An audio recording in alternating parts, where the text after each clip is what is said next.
প্রিয় দর্শক, এই ভিডিওতে দেখাবো ফেসবুকের এমন একটি কাজ যে কাজটি 99% ফেসবুক ইউজার জানে না। আপনি গত কয়েক বছরে যতগুলো ফেসবুক স্টোরি ছাড়ছেন সেগুলো অটোমেটিক 24 ঘন্টা পর ডিলিট হয়। ডিলিট হওয়া স্টোরিগুলো এখন কিভাবে দেখবেন? অনেক সময় আগের স্টোরিগুলো যে কোনো সময় প্রয়োজন পড়তে পারে, তাই এই কাজটি শিখে রাখুন।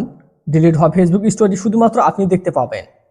তো এটি কিভাবে কি করবে সম্পূর্ণ প্রসেসটা আমি স্টেপ বাই স্টেপ এই ভিডিওতে দেখানোর চেষ্টা করব, তাই সম্পূর্ণ ভিডিওটি স্কিপ না করে কন্টিনিউ করুন। এটি করার জন্য আপনি যদি ফেসবুক লাইট অথবা ফেসবুক অ্যাপস ব্যবহার করেন সেটিতে ক্লিক দিবেন। আপনি যেটি ব্যবহার করেন সেটিতে ক্লিক দিবেন। আমি ফেসবুক অ্যাপসে ক্লিক দিলাম। ফেসবুক অ্যাপসে ক্লিক দেওয়ার এরকম ইন্টারফেস শো করবে। এখান থেকে আপনি কি করবেন, এই কাজটি করার জন্য আপনি কি করবেন, আপনি আপনার ফোনের প্রোফাইল অপশনে ক্লিক দিবেন। আপনার ফেসবুক প্রোফাইল অপশনে ক্লিক দেওয়ার পর এখান থেকে থ্রি ডট মেনুতে ক্লিক দিবেন। এবার এখানে দেখতে পাচ্ছেন এসিপি, এই এসিপি অপশনে ক্লিক দিবেন। রিসিভ অপশন থেকে এখানে দেখতে পাবেন, এখানে যতগুলো পোস্ট আপনি ডিলিট করেছেন সবগুলো এখানে শো করবে। এই পোস্টগুলো আপনি এখান থেকে থ্রি ডট মেনুতে ক্লিক দিয়ে রিস্টোর টু প্রোফাইল মানে আবার প্রোফাইলে আপলোড করতে পারবেন। এছাড়াও আপনি ভিউ করতে পারবেন, সেটা মুভ টু বিন করতে পারবেন।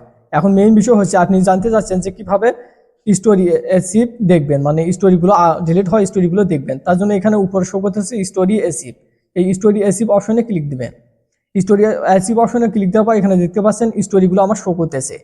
তো এইভাবে আপনাকে যদি দেখতে পাচ্ছেন এখানে ইউর স্টোরি এসিপি জব, এটি যদি করা থাকে এটি আপনি অন করবেন। এটি অন করবেন। এটি অন করলে কি হবে, আপনি যতগুলো স্টোরি ছাড়বেন সেগুলো 24 ঘন্টা পর ডিলিট হবে। সেগুলো অটোমেটিক এখানে জমা হবে, মানে এখানে থাকবে।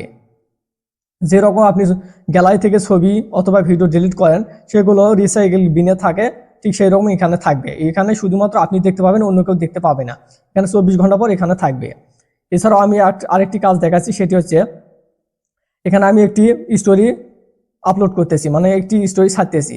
স্টোরিটি ছাড়লাম। স্টোরিটি ছাড়ার পর এখান থেকে শেয়ার অপশনে ক্লিক দিলাম। এখানে আমার স্টোরিটি পাবলিশ হচ্ছে। এখানে কিছুক্ষণ ওয়েট করবেন। যদি ভিডিওটি ভালো লাগে অবশ্যই একটি লাইক করবেন এবং আপনার মূল্যবান মতামত কমেন্টস করে জানাবেন। তো দেখতে পাচ্ছেন এখানে আমার স্টোরিটি পাবলিশ হয়েছে। এখানে স্টোরিটির উপর আমি যদি ক্লিক দেই, এখান থেকে থ্রি ডট মেনুতে ক্লিক দিয়ে এখান থেকে এসিভ ফটো অপশনে ক্লিক দিলে ওখানে এসিভ স্টোরি এসিভ অপশনে এখন থেকেই থাকবে। আর ডিলিট ফটো অপশনে ক্লিক দিলে এখানে সম্পূর্ণভাবে আমি এসিভ ফটো অপশনে ক্লিক দিলাম। এরপর ওকে অপশনে ক্লিক দিলাম, মানে এখান থেকে আমার কেউ স্টোরিটা দেখতে পাবে না, শুধুমাত্র আমি দেখতে পাবো। তার জন্য এখানে প্রোফাইল অপশনে ক্লিক দিলে এখান থেকে থ্রি ডট মেনুতে আবারও ক্লিক দিয়ে এখানে এসিভ অপশনে ক্লিক দিয়ে এখানে স্টোরি এসিভ অপশন থেকে এখানে এই মাত্র যে স্টোরিটা আমি ছাড়লাম সেটি এখানে শো করতেছে। এখানে আমি স্টোরিটি দেখতে পাবো। এছাড়াও এখান থেকে আমি ডিলিট ফটো করতে পারবো, সেভটি ফটো করতে পারবো। তো এইভাবে আপনি করে নিতে পারবেন। এই এসিভ অপশনটি অন করবেন, এখানে সেভ টু এসিভ অন করবেন।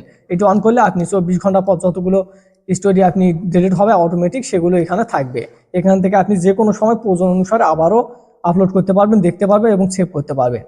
তো প্রিয় দর্শক, এই ছিল আজকের ভিডিওটি সম্পূর্ণ দেখার জন্য অসংখ্য ধন্যবাদ।